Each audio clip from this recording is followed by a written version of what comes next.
A live studio audience. I've got some of my actual students here. Y'all go ahead and wave. All right, so they are here with us, and we're going to be focusing on the time between about 1800 to 1848. For those of you who like the numbered periods, the so-called A-push period 4. I'm going to hit the Marshall Court, Jacksonian democracy, westward expansion, reform movements, maybe a little nullification, foreign policy. So let's go ahead and do that, and let's, if y'all have some things that are priorities for y'all let me know. But I'm going to start off with the Marshall Court. So let's go ahead and, and get my screen shared here.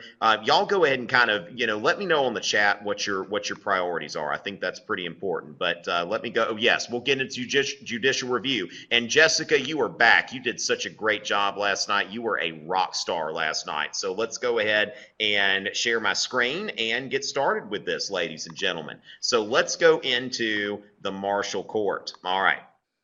Okay, so let's go ahead. I think we are all good there.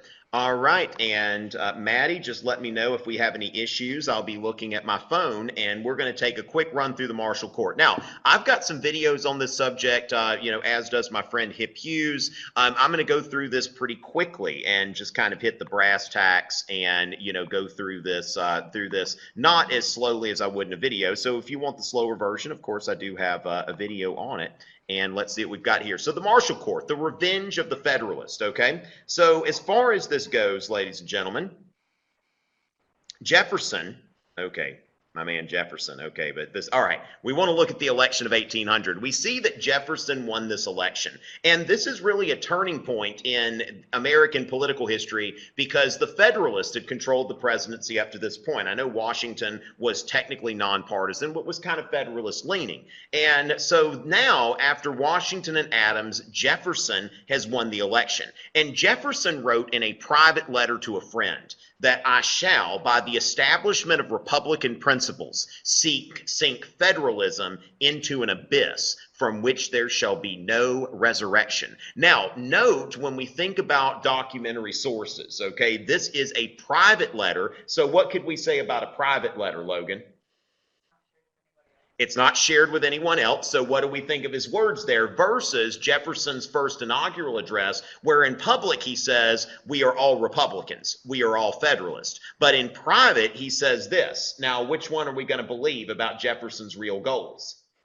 The private letter, okay? So when somebody's writing a private letter, if we were to come across this on a DBQ, then we would note that Jefferson is writing in private and he's not speaking in public. So we can see this is what he really wants to do, that Jefferson believed that these Federalists, these monocrats, as he called them, that they're done. Now, the thing is, though, there's this doomsday clock, all right, that the scientists keep that thinks about how close are we to nuclear war? How close is it to midnight? Well, things were getting really close to midnight for John Adams during this lame duck session between the election and the successor's term. Adams appointed all of these new justices. Congress passed the Judiciary Act of 1801, which created all of these new federal judgeships. And so these 16 judges, I need to purge this from a clip art, I think a bunch of, oh my goodness, quack noises. Okay, I need to update this PowerPoint a little bit. I will work harder. Forgive me as I forgive you, everyone, but 16 federal judges with life tenure that could undermine Jefferson from the bench.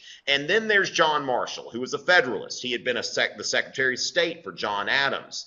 And John Adams, as one of these midnight appointments, appointed him Chief Justice of the Supreme Court. And John Marshall will be there for over 30 years. He's still going to be Chief Justice when Jackson becomes president. And as Chief Justice, he is going to continue to basically be a Federalist presence in the federal government from the bench. And we talked about last night the difference between Federalists and Republicans, where Federalists, they favored a strong central government and were not fans of states' rights. And that's going to be pretty much common here. Now, Marbury v. Madison, what happened here is that William Marbury, who was one of these midnight judges, he got John Adams going to appoint him as a judge. And so they didn't deliver all of the commissions. And so what they did is they left a note on James Madison's desk, the incoming Secretary of State, and said, hey, could you, deliver these commissions? Okay, thanks, bye.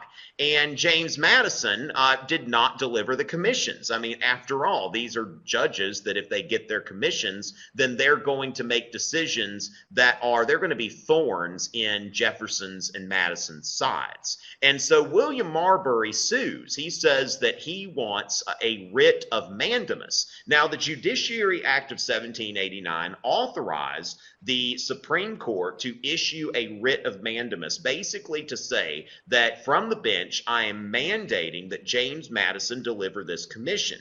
Now, as far as that goes, Alexander Hamilton, now, of course, we know what Hamilton's doing in his Federalist Papers, is Hamilton's trying to sell the Constitution so he can get as powerful of a federal government as possible. And so in Federalist 78, he wrote, the judiciary, from the nature of its functions, will always be the least dangerous branch to the political rights of the Constitution. Now, the Anti-Federalist said that the judiciary is going to be dangerous. The judiciary will overturn state laws. Hamilton's like, no, it'll never do that. And for the first decade or so, the federal government seemed to be the case. So Marshall is thinking, what am I going to do here?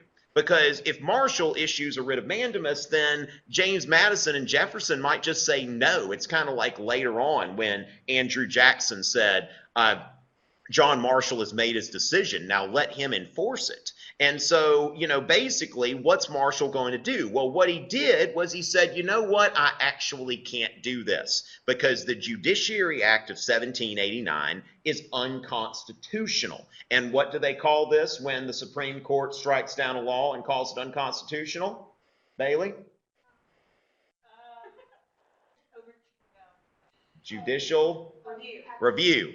Okay, now think judicial activism, but that's something to take into consideration as well. But judicial review is when the Supreme Court says that we have looked at this law that's come before us and we have concluded that this law is repugnant to the Constitution and therefore it can't stand. And here in the Supreme Court building, you see engraved into marble, it is emphatically the province and duty of the judicial department to say what the law is. And that is from John Marshall's Marbury v. Madison decision. And that is the first occurrence of judicial review in the American political system. Remember that this is not something that is, in the Constitution or anything like that. Now remember that Jefferson and Madison believed that the states as parties to the Constitution, this compact theory, that it's the states that get to determine what the Constitution says. Now, John Marshall says not the case. It is the judiciary.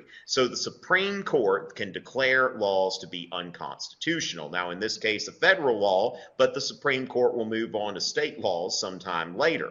So let's go ahead and just do a quick comparison of Jefferson and John Marshall. Now, we can make this available later, but when I finish the chart, you might want to go ahead and just take a quick screenshot or something like that if you want to look at this later. So when it comes to federalism, John Marshall as a Federalist favored a strong central government, whereas Jefferson was a states' rights guy. As a Federalist, was John Marshall a fan of strict or loose construction?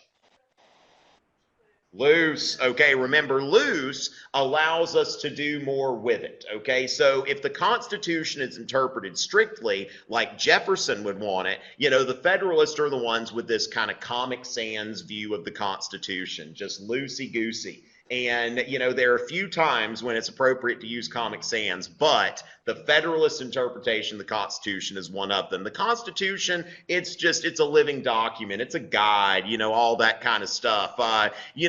Just don't take it too seriously. Whereas Jefferson, the Constitution is the Constitution, and the federal government only has the powers that are delegated to it. Now, as far as a national bank, we'll see in McCulloch versus Maryland that Marshall is going to declare a national bank constitutional, whereas Jefferson, of course, believed that it wasn't.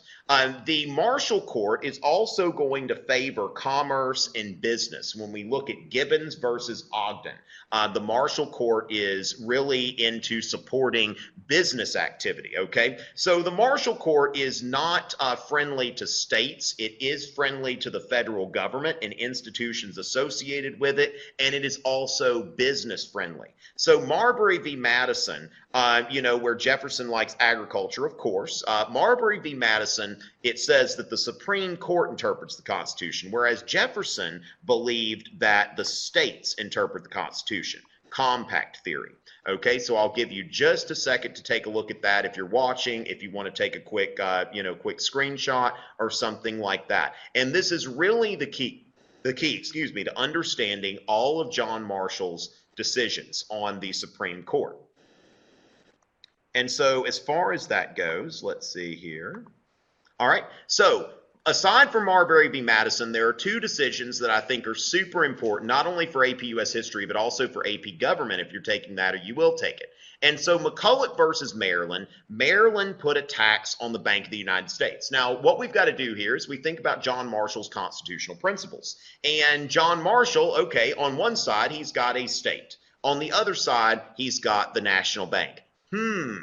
Wait. That was easy. All right, John Marshall is going to side with the bank and against the state. Okay, so not a fan of states' rights, a big fan of the federal government and institutions associated with it. And remember that a national bank is also friendly to commerce and commercial activity. So we see here, the doctrine of implied powers, okay, which Jefferson wasn't a fan of, except, the Louisiana Purchase, Jefferson's like, you know what, doesn't say anything about adding land, but his friends convince him that, look, treaty-making power, okay? Chill, Jefferson. Jefferson was just so, adamant about the Constitution. Sometimes he backed himself up into a corner unnecessarily.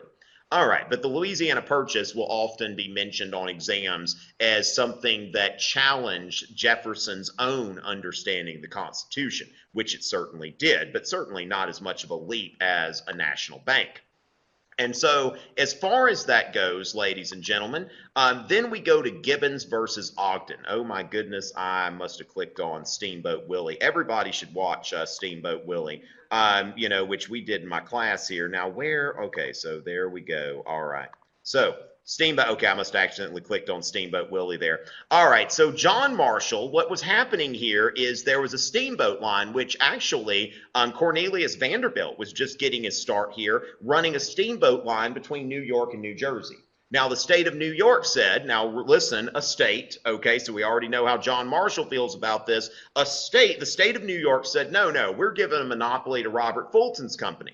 And so the thing is, you've got this legal case because this business says the state of New York can't give a monopoly over something that is, let's think about that clause of the Constitution that is very, very important for U.S. history and government, and that is the Commerce Clause. So the Commerce Clause says that the federal government controls interstate commerce, okay? So this is the Commerce Clause. The Congress shall have the power to regulate commerce with foreign nations and among the several states. So if there is commerce that crosses state lines, that belongs to the federal government's jurisdiction, not the states. And while this was somewhat controversial or landmark at the time, I don't really see how that big of a deal. I feel like this is the Constitution cut and dry here because this is interstate commerce. And so as far as that goes, your biggest Marshall Court cases are going to be Marbury versus Madison,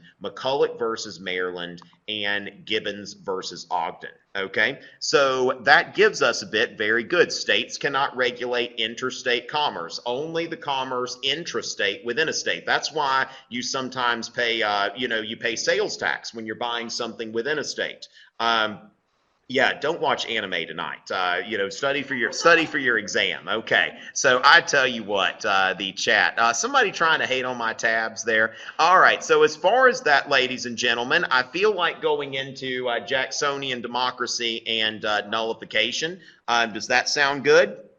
All right, that sounds good to y'all. Your class loves judicial. Okay, sure. I tell you, it's such an agreeable audience. And there's Marjorie, actual student alert. And I've got these actual students over here this evening. All right, yeah, Marjorie's watching from home there. All right, so as far as that, hi pals. All right, so the Alien Sedition Acts. Now the thing is, all right, so This is something that's worth an aside here, okay? That the Alien and Sedition Acts weren't necessarily overturned. The Alien and Sedition Acts had a sunset clause. They were set to expire on March 4th, 1801, which happened to be, that happened to be when Thomas Jefferson was inaugurated. So what they did was they made the Alien and Sedition Acts with a sunset clause so that the next president, whoever he might be, won't be able to enforce them. So they pretty much went away, the part that was repugnant to the Constitution. And so as far as that goes, the other side of that, yes, Jefferson and Madison authored the Virginia and Kentucky resolutions, but once they took power, then the Virginia and Kentucky resolutions were moot. They never publicly really claimed authorship. It was kind of known that they did it, but they didn't really want to discuss those things in public at very much length. And so once they were in power, they just kind of swept it under the rug. And that's the thing with the whole states' rights thing, that basically states' rights, like almost like those, that game at Chuck E. Cheese's with like the mole, like the mole comes up and you have to hit the mole. It's like, oh, there's states' rights, and then bam. And then it's like states' rights goes away. And then all of a sudden, like nullification, there's states' rights again, bam. And then, of course, then there's the Civil War, and then it's like bam, bam, bam, that's, and there goes that. But every once in a while, like you look at California today, which is, passing laws, creating basically a sanctuary state. So states' rights certainly is something that's still around. Now, as far as this, Hamilton was a champion of the first national bank of the first bank of the United States. And what happened was that bank got a 20-year charter.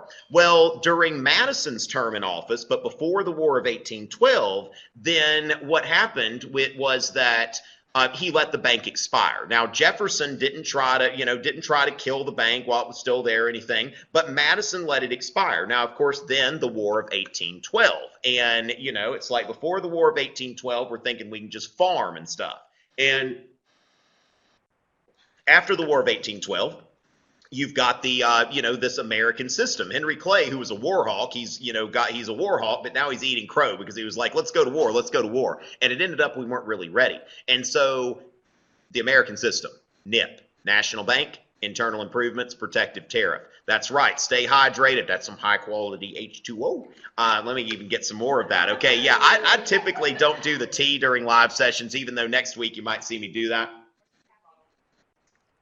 You know what? I'll have to do that. It's too real for the online audience, I think. It might scare them. All right. So, ladies and gentlemen, speaking of, let's go ahead and remember, tell your friends. I think some people got scared off by the announcement we had up earlier that was still there when we were having technical difficulties last night. Tell your friends this is going on, all right? So, Raj, I don't think that's going to happen. All right, so let's go ahead and share the screen again, and y'all can, Oh, y'all are reading this stuff over. Oh my Lord, y'all are reading these. Okay, y'all can't read the chat. Y'all shouldn't be reading the chat. Okay, okay. So as far as that goes, ladies and gentlemen, let's go ahead and get into Jacksonian democracy. Now, I've got to cover some of these things with a broad brush, not in quite as much detail as I might offer if I were, doing this, as like a live lecture. Now, I've got some videos on Jacksonian democracy, so that's something that you can look at as well. They're really old, so don't judge me. All right. So as far as that goes, ladies and gentlemen, Jacksonian democracy. Now we have the era of good feelings. And this is kind of the last hurrah of the old, like, aristocratic republic. One thing I like to emphasize when I teach AP US history is that the Constitution was designed for, to function, like our government was designed to function as an aristocratic republic, whereas our government becomes more and more democratic as time passes. And so what you see here is basically the elites get together and they're like, you know what, James Monroe's been doing a good job, let's keep him in there. Now, you saw the collapse of the first two-party system after the War of 1812, when the Federalist Party was associated with the Hartford Convention. And so now they've pretty much got a one-party system, and it's like, you know what, James Monroe's doing okay, so let's put him in there. And so from there, let's see.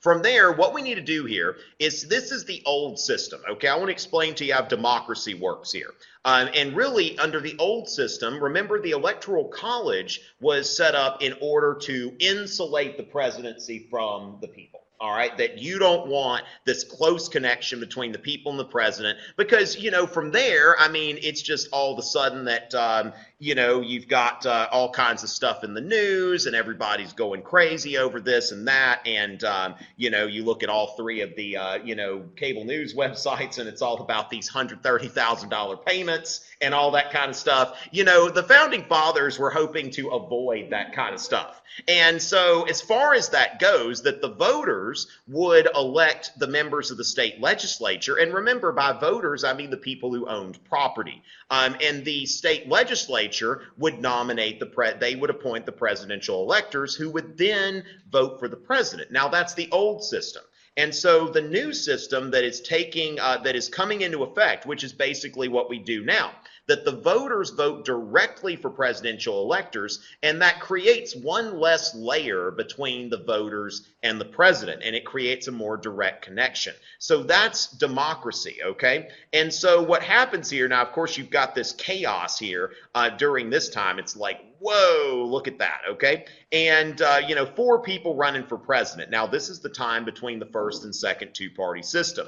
And then, of course, you've got the corrupt bargain. Henry Clay throws his weight behind John Quincy Adams, okay? And then John Quincy Adams, of course, rewards him. Now, this was not odd in an aristocratic republic, that it's like, you know what? I got to be president with your help. Well, you know what, Henry Clay? I want to make you my Secretary of State. Now, this is something that, in an aristocratic republic, you expect these things. You trade favors. Not so much in a democracy, or at least not so flagrantly. And so, as far as that goes, Henry Clay is basically being put in the next in line. But that's not going to be the case, okay? Jacksonian democracy, which involves what, Bailey? Jacksonian democracy.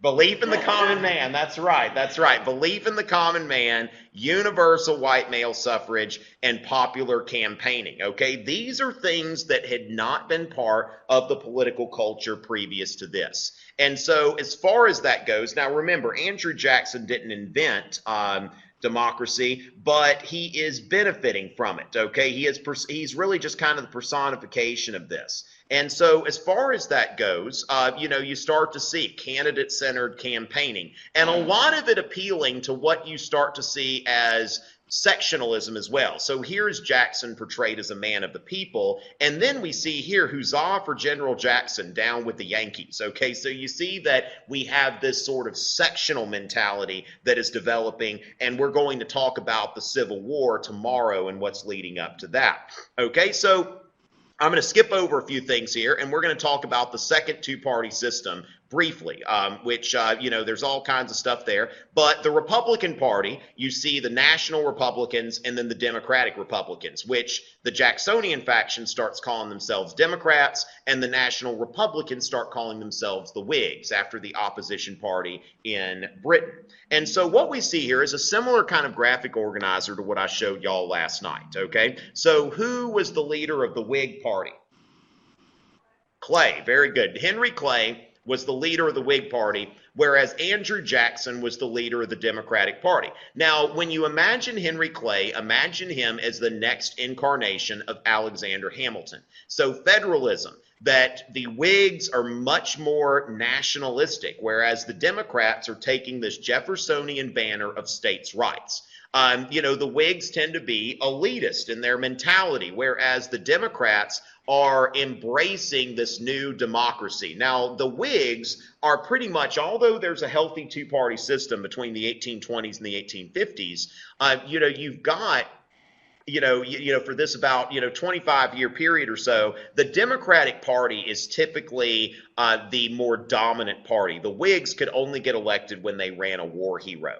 And both of the war heroes they put in the presidency died. So the Whig presidents were not really that effective because they tended to be unelected. And so the Democrats are embracing this new democratic political culture. And so as far as moral reform,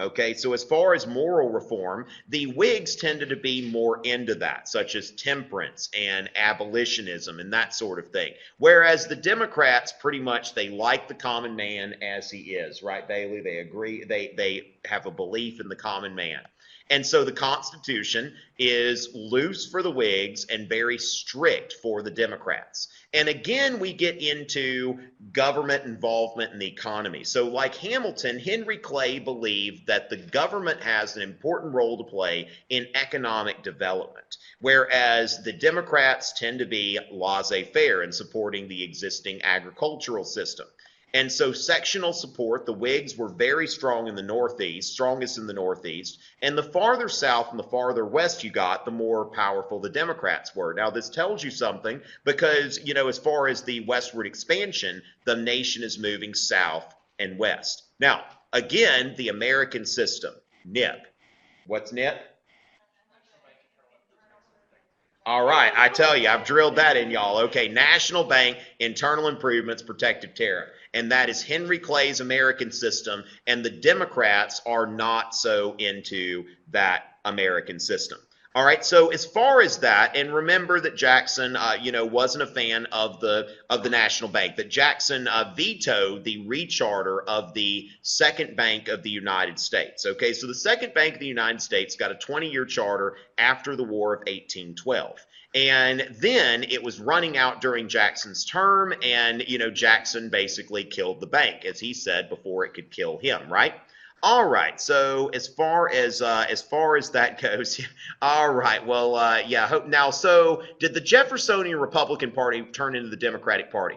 I would say that, and see, that's why I don't like when people use the term Democratic Republican to refer to Jefferson's party, because there's really like a merger, you know, of the two parties. That, you know, you have the Republicans and the Federalists, and then they merge into the Republican Party, and from there you see that the parties go back, and, you know, the Jeffersonians, the Hamiltonians go to Jackson and Clay, and they split from that. Okay, so as far as that goes, yes, Jessica. All right, Raj, I'm not going to go to prom with you. All right, so the market revolution, what we need to think about with the market revolution is we are seeing you know, we are seeing in the market revolution new technologies, okay, such as steamships, all right? So for the first time, like, I mean, before steamships, you couldn't really take stuff up and down river. So we see that, you know, it's easier to transport things, okay, which means that, you know, people get places faster, goods get places faster,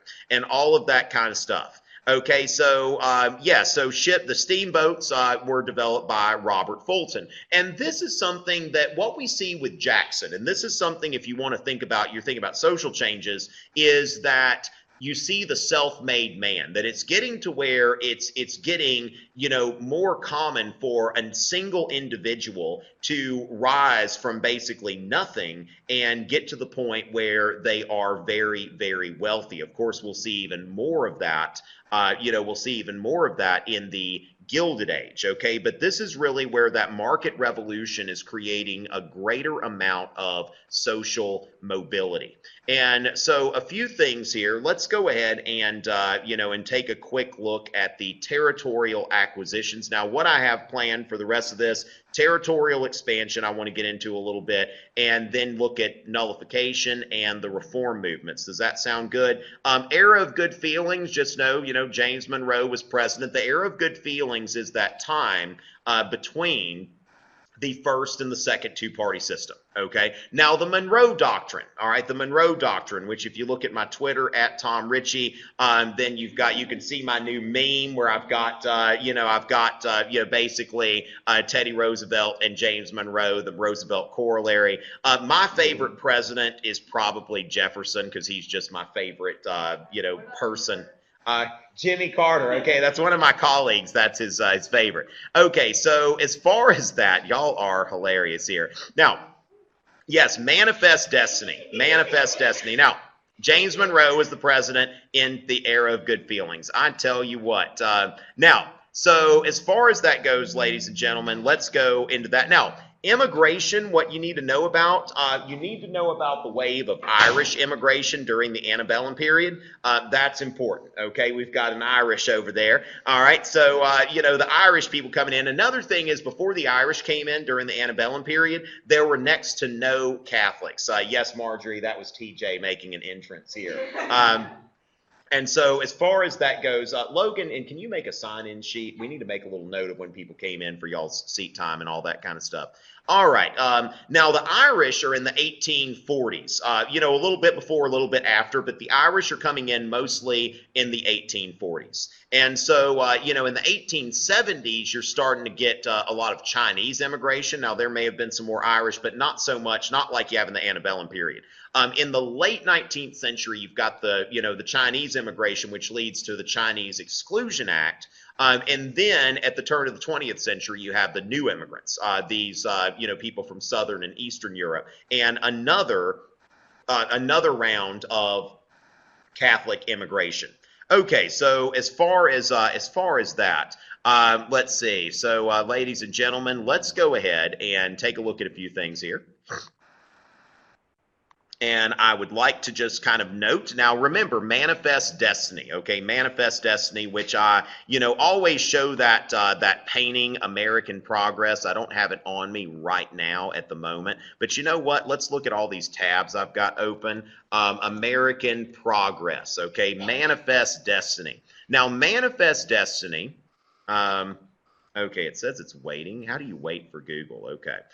So as far as that goes, no, not center. Okay, so American Progress. I'm going to show y'all how to Google. Okay, minus center. Okay, John Gast, American Progress. Okay, so as far as that goes, ladies and gentlemen, you know, we send magicmurals.com. How about that, in case somebody wants a mural here? You know, so as far as this goes, this is manifest destiny, okay, where you've got, you know, this woman here that she's got a school book, she's got telegraph wires, you see choo-choo trains and all of that kind of stuff there. And then you see farming, you see ships, the Pony Express, and then over here you see the darkness, okay? And so people who believed in manifest destiny, they believed that the United States had basically a divinely appointed mission. Yes. No, territorial expansion is territorial expansion. Manifest destiny is the belief that we were supposed to do this, that we were divinely appointed. It was our destiny, okay? Kind of like, you know, Vader told Luke it was his destiny to turn the dark side, which evidently it wasn't. But the thing is that this is the United States saying that we have divine backing. It is our destiny. It is clearly our destiny to expand westward. So yeah, westward expansion is a fact.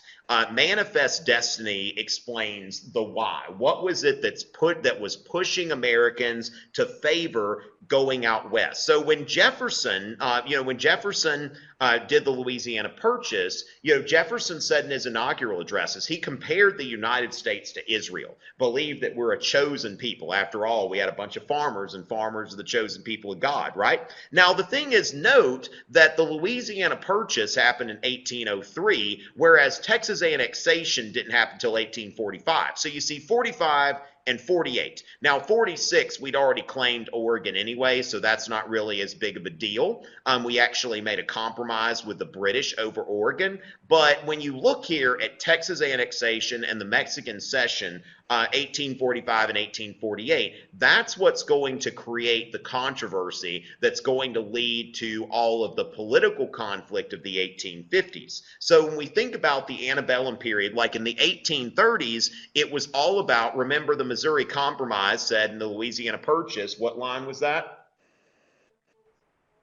3630. Just tune that down a little bit, okay? 3630, okay? 3630. Raj, type that in the chat. 3630, okay? And so, yeah, so no, you know, as far as that goes, yeah, so, yeah, if he would have gotten that right, maybe I'd go to prom with him or something like that. But as far as that goes, no, Raj, don't get your hopes up, buddy. All right. So as far as that goes, this is going to lead to all of the conflicts there that are going to lead to the Civil War, because with the Missouri Compromise, it was like, okay, we've got this settled. But then this is going to lead to an element of chaos. Now, another thing that's kind of bring things about, now I'll wait until we we'll do the Antebellum reform last, but I want to talk about nullification. Now, I don't have a proper lecture on this yet on YouTube, but I will soon. I've got this almost finished. This is a very important topic. Now, I'd mentioned before that states' rights is like that, like that mole that keeps coming up, okay? And it's just like, whoa, there's states' rights again. So basically, you had 1798. You had the Virginia and Kentucky resolutions. And between 1800 and 1828, there wasn't really a big states' rights controversy, unless you think about the Hartford Convention or something. But as far as this particular Southern brand of states' rights, now over the Tariff of 1828, you see states' rights come up, and it's going to go back again, okay? But the nullification crisis was this conflict between South Carolina and the federal government over the Tariff of 1828. And so South Carolina threatened to nullify the tariff, and they were going to, they said, we've got the right. If something's unconstitutional, we can just decide for ourselves that it's not constitutional because we're a state and we're a party to this agreement. So the context here, ladies and gentlemen, again, Henry Clay's American system.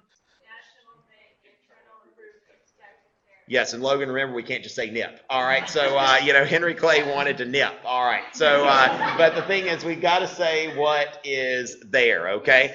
I kind of like having that. Oh, this cursor grabbed me. All right, you mentioned the snapping turtle, the embargo. Okay, so as far as that goes, ladies, I kind of like having this live studio audience. We'll have to do this again next week.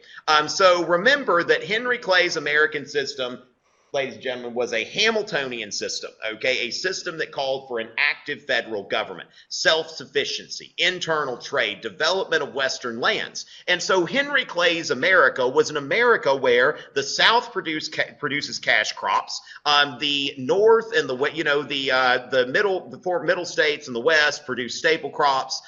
There is a manufacturing sector that we're nurturing, and a national bank is going to help finance that. And the national bank can also finance economic development. And the whole point is to get us away from dependence on Europe. Now, the only problem is, though, that the South doesn't really get anything from this, okay? That the South's cash crops were largely exported. What I call the Jeffersonian economic model. And this is something that before the War of 1812, this was seen by a lot of people as the ideal. And the South continues to cling to this, for some time because they were benefiting from it. So you have the raw materials going to Europe and the finished goods being imported. So the South really did not have any stake in this American system. It did nothing for them. And so that's the problem here, is that Calhoun wrote about in the South Carolina Exposition the benefits and the burdens of the Union, which he said are not being, not being shared by everyone equally. That the South, according to this system, is forced to pay more taxes and get less out of it than other sections. And so what we see here is a cartoon that is, and again, a visual source. Now, visual sources always have some kind of agenda, especially if we have a political cartoon. Now, if we look here, this is a Pennsylvania thing here. Now, Henry Clay is like, look at my new and improved grand original American system, home consumption, internal improvements. Now, calls this the monkey system. Now, note here that when you've got these monkeys, they're all reaching into each other's troughs. And so, it's not like the monkey's just going to eat its own stuff that they want to take from their neighbors. And so that's a commentary on the American system. And there is Calhoun walking in, what a humbug, that this is not something that's helping the South. And so as far as that goes, the monkeys are taking from other people. And so the Tariff of 1828, otherwise known as the Tariff of Abominations. Now, what distinction does this have? It is an abomination, okay, according to folks who labeled it that way, but it was the highest tariff ever passed by Congress. The Hawley-Smoot tariff, passed during the Great Depression, was second, but no tariff in U.S. history has ever been higher than the tariff of 1828. And so as far as that, remember a protective tariff. Now, what we need to remember here, there are two types of tariffs. That first of all, your basic type of tariff is a revenue tariff, okay? That is a tariff for raising revenue for the government. That is not to discourage trade. It has no other point than to raise money for the government. Now, a protective tariff is in excess of the money needed to finance the government, and it's put there to discourage trade. And so, yeah, I've got that right here. Okay, a revenue tariff helps the government raise tax revenue. A protective tariff protects American industry from foreign competition. And so when you think about the three major industries in the United States at the time, commerce, agriculture, and manufacturing, a protective tariff really only helps the manufacturing sector. It doesn't help the agricultural sector or the commercial sector. And you can see here that, the South voted overwhelmingly against this. Even New England, because see, New England, what you got to remember about New England is that they have like kind of a mixture at this time, that New England is starting to get factories. And so you see here that New England was kind of split here because where there are not factories, there's commerce. And so the majority of folks from New England voted against this because they are, concerned about commerce. And also there were some things that they needed for their factories that were getting taxed there, but some of them decided, you know what, let's do it anyway. So the middle states in the West really carried this 105 to 94. But note the very vigorous opposition from the South, that over 90% of, Southerners in Congress voted against this.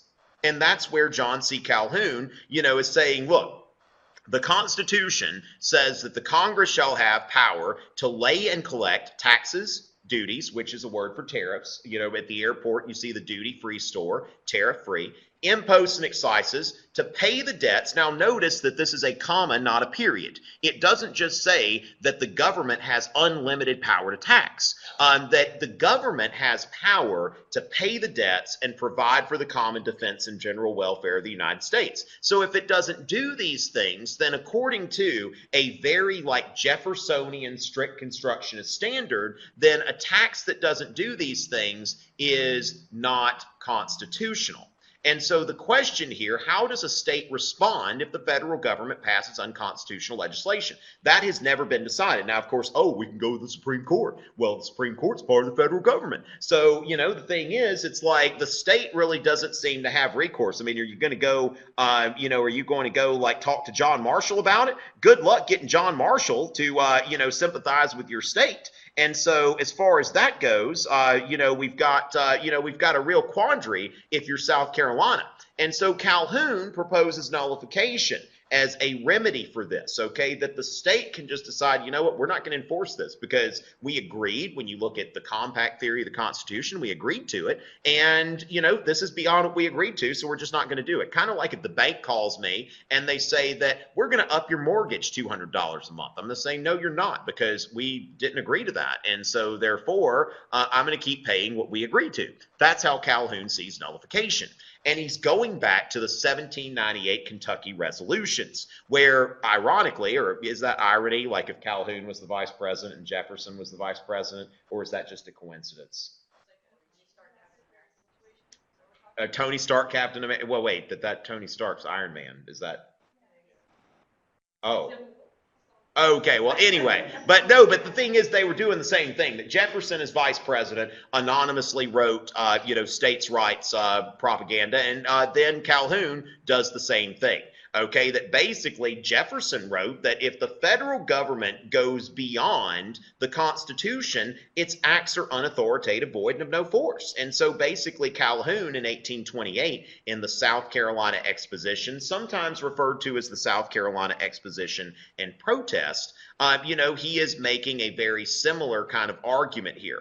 And he noted that the South represents 2/3 of national exports. And it represents 1/3 of the population. So when you do that math, and I'm not a math guy. Y'all know I'm not a math guy. But, we see that 2/3 of exports, 1/3 of the population. And so with that, South Carolina is paying a disproportionate amount of taxes. And so that's why South Carolina, if the tariff doesn't go away, they reserve the right to nullify the tariff. So said Calhoun.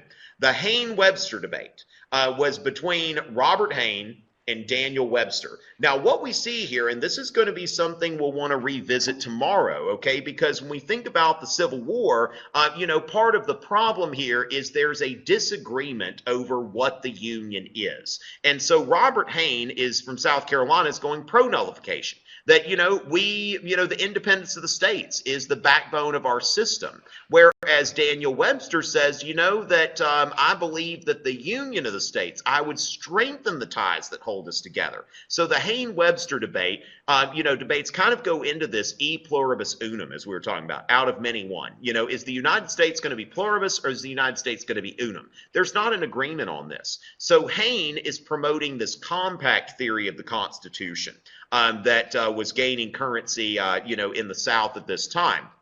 And Webster, is advocating a national union, that the Constitution is not a compact between sovereign states. The Constitution is a union of the American people. And so therefore, now this is more Lincoln's Constitution, okay? So when you think about Webster's idea of a national union, this is how Abraham Lincoln views the Constitution, that, a state cannot just decide to secede from the Union because we're all in this together.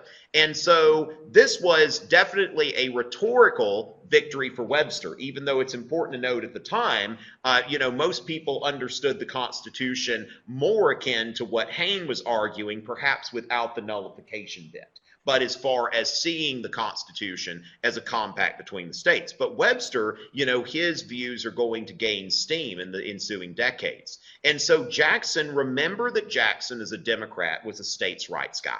And so he's got to think about federal authority versus states' rights. And he said at a toast with John C. Calhoun, our federal union, it must be preserved. Whereas Calhoun says the union, next to our liberties, most dear. Now, this is important here. One of my colleagues here, said at Seneca High School, said that this is something that he looks at when he talks about, he thinks about the causes of the Civil War, that it's like you see this disagreement where Jackson says the Union must be preserved, whereas Calhoun says, the Union is great, but if we're not comfortable, then maybe we reserve the right to leave if we have to.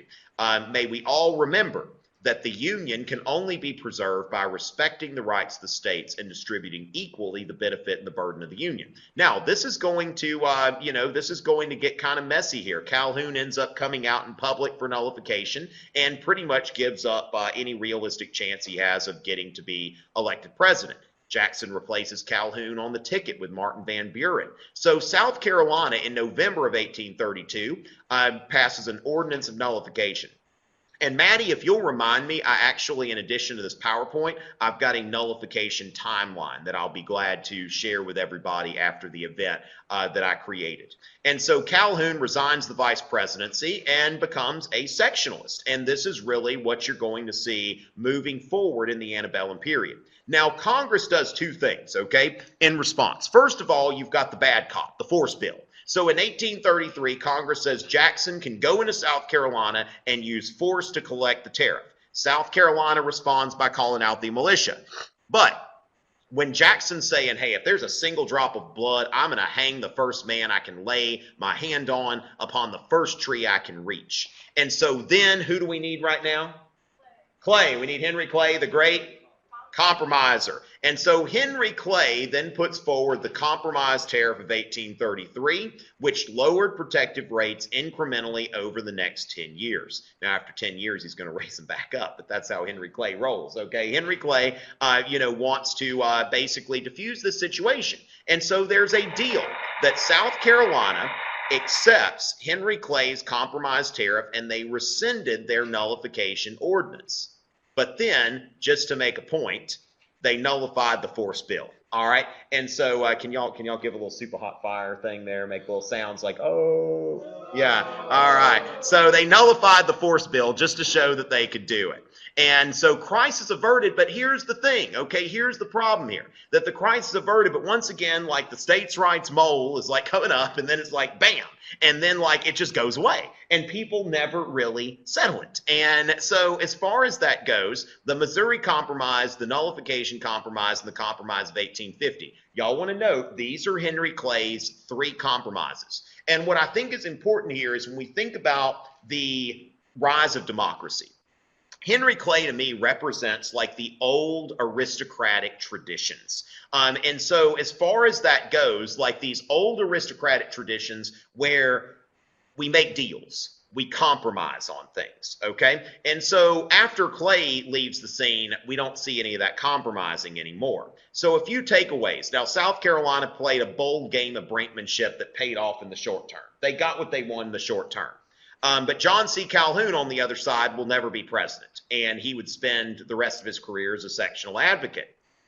Sectional tensions were elevated. Now, the thing is, while the nullification crisis is going on, William Lloyd Garrison publishes the first volume of his newspaper, The Liberator. In your abolitionism box, William Lloyd Garrison, The Liberator. Put that all in a box together, and anytime you're writing an SAQ, LEQ, DBQ, abolitionism, William Lloyd Garrison, The Liberator. So William Lloyd Garrison publishes The Liberator during this controversy. And so this controversy between the South and, this sectionalism between the South and the rest of the country is going to get a lot uglier as time goes on. And the exact nature, this is the biggest thing here, the exact nature of the relationship between the states and the federal government remained unsettled. And another thing here is a lesson here. If you're willing to fight hard and alienate people, you can get what you want right now, but it may hinder your ability to get something else you want later. So if you're looking for a short-term victory, it's like just go all out, because South Carolina certainly got what they wanted in the short term, and but things didn't really get any better there. I have a website, so make sure y'all take a look at that. Hey, people need to know these things, okay? Well, TomRichey.net is my name. It's on the thing. It's on the thing. All right, but I know. You should know by now. I tell you every day I have a website. All right, so as far as that goes, all right, let's see what we got here. All right, AP Bio, that's a good show. They need to make an AP. They need to make an AP Euro show and let me do it. Like that's like the sequel or something. Okay, so but the thing is, of course, you'd say that. But as far as that goes, yeah, I can shout out to Miss McGinnis from Long Island. That's good. Jessica, that's awesome. Okay, so me is confused. Oh my goodness. Okay. All right. So wait, is that Bree Claymore? Is that our Bree or is that another Bree? Okay. All right, ladies and gentlemen, one thing that I need to do here. Okay, one thing I need to do here. Rosh is still trying. Compromise of 1850 we'll talk about tomorrow. Well, okay, Compromise of 1850 we'll talk about tomorrow. But we need to finish this up, ladies and gentlemen. Live studio audience, it's a good thing. We got to make sure. Okay, Coach Kate, Mr. Vince from Dixie. All right, they still have a school, like the school's called Dixie? That's interesting. But anyway, so as far as that goes, Raj, don't give up. Yeah, Raj, like let's go ahead and give up on this one, okay? But don't give up on your exam. Don't give up on passing the APUSH exam. All right, Mr. Majoris from Pittsburgh, New Lebanon, Ohio. All right, awesome. So Legacy. All right, so we're good. Shh. William Lloyd Garrison was white. Frederick Douglass was black. Okay. Now, so as far as that goes, John C. Calhoun, no. Jefferson wrote the Kentucky Resolution. Madison wrote the Virginia Resolution. They did that in 1798. Calhoun, 30 years later, writes the South Carolina Exposition, where he makes a lot of the same points that Jefferson made earlier. Yes, just Google William Lloyd Garrison. You can see what he looks like. Y'all don't have to it's not like I am like the arbiter of the information superhighway or something like that. Just type in William Lloyd Garrison and you see actually what he looks like. He was bald as well. So, which means that he'd never be not a good candidate for president. Bald presidents, unless you're Eisenhower, you're only going to do one term. Like that's it. So, but he's Ike. I like him, right? Okay, so let's go ahead and talk about sectionalism and antebellum reform, okay? So we're going to do a little bit of sectionalism and antebellum reform. All right, so let's go ahead and do that. Yeah, y'all know that I've got a website, so we're going to end that show. And we want to go into here, and we want to take a quick look at antebellum America, okay? And tomorrow we'll be hitting the Civil War, okay, and Reconstruction, all of that stuff. So let's take a quick look at antebellum America, sectionalism and reform, okay? And I'll make this available as well. Now, the antebellum period, okay, is the period between 1820 and 1860. Now, remember that a lot of you are used to using numbered periods that never shows up on the exam. It's much better to come from the perspective of talking about the colonial period, the antebellum period, and all of that kind of stuff. Okay, so as far as that goes, 1820 to 1860, from the Missouri Compromise to the Civil War. This is the antebellum period. Now, remember, the War of 1812 brought this, this sectionalist sort of mentality where, go back, 1812, nationalism, right? Okay, and so what we start seeing in the antebellum period is more sectionalism. Now, as far as that goes, the northern economy is becoming more industrial. Okay, so now, people are still farming there, but it's becoming more industrial. The southern economy on agriculture. Now, remember cash crop agriculture specifically. The West being on more of a developing kind of staple crop agriculture. Now, the most important people in the antebellum period are three people who were all senators, all served in the cabinet. So I believe that Henry Clay, John C. Calhoun, and Daniel Webster all served at one point as Secretary of State. And so they all served in the Senate, they all served as Secretary of State, and they all served in the House. They served in all kinds of capacities, but Webster, Clay, and Calhoun, Webster, Calhoun, and Clay, okay, or Webster, Clay, and Calhoun, or whatever, but Daniel Webster, John C. Calhoun, and Henry Clay are really the most important politicians between 1820 and 1850.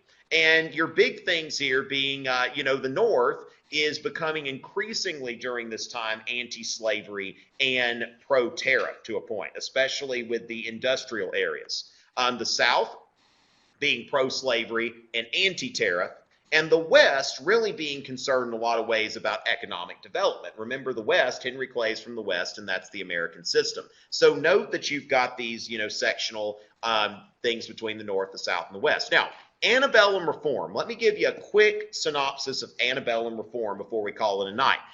Now, the Second Great Awakening, I could go into Charles G. Finney. He was a popular preacher during that time. But the Second Great Awakening is the beginning of the antebellum reform movements. All of the antebellum reform movements go back to the Second Great Awakening, because you've got this religious revival. Now note that both Great Awakenings favor emotional religion, and that there is an increase in evangelical denominations, Baptist and Methodist, okay? Now, the thing is that the Second Great Awakening is, basically saying that people have a choice, whether they want to be a Christian or not, whether they want to be good or not, and whether they want to go to heaven or hell. And so what happens here is people are spurred to moral reforms, okay? So when you think about this, William Lloyd Garrison, the most prominent abolitionist at that time. Now, also you've got, Frederick Douglass, David Walker, and others. Now, as far as this goes, it was anti-slavery. And now abolitionists are not like the more moderate folks of the American Colonization Society, where they'd said, you know what, we're going to just kind of slowly but surely send freed people of color back to Africa.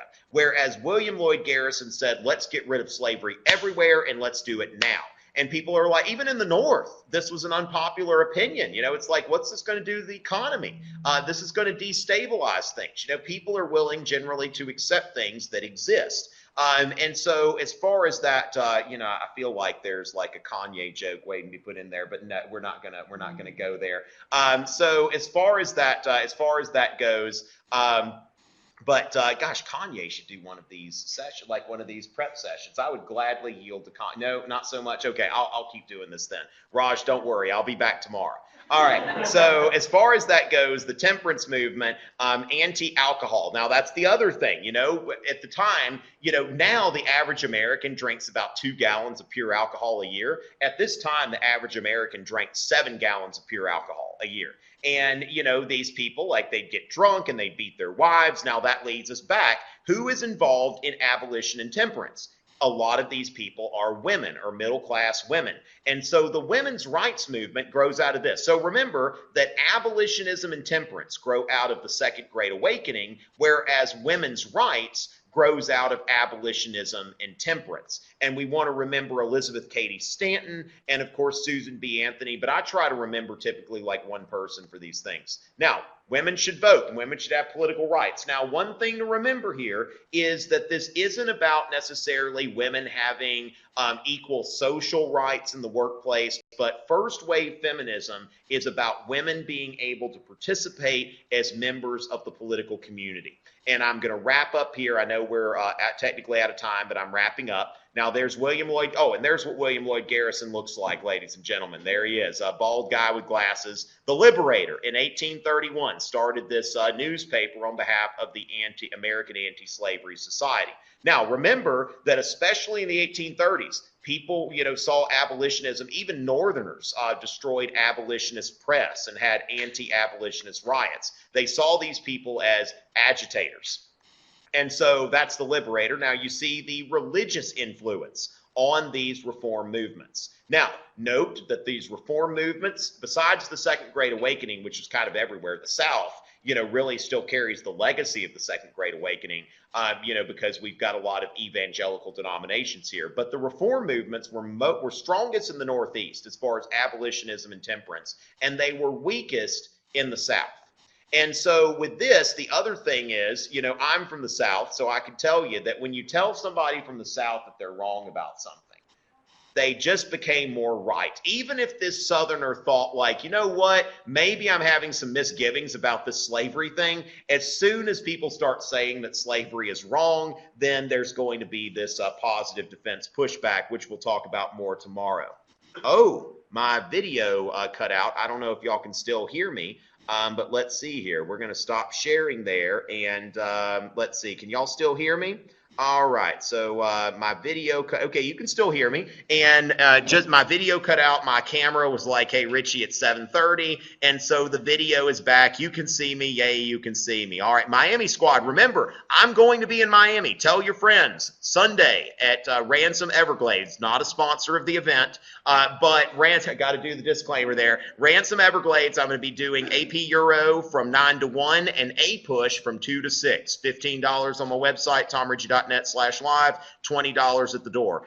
Invite me anytime, okay? But I think what's important here, Raj is still here. One of these days, I'd love to come to Long Island. Invite me. Give me a viable invitation. But what's most important here is this would not be happening without the Bill of Rights Institute. And make sure that you go to the Bill of Rights Institute and check out their stuff. They've got a YouTube channel. They're going to be sending you resources, and they're awesome. Invite me to Long Island, but before you do that, check out all of the Bill of Rights Institute's great resources and look for an email from my friend Maddie, who is here to close out tonight's event. I will see y'all tomorrow to talk about the Civil War and Reconstruction. It's always a pleasure.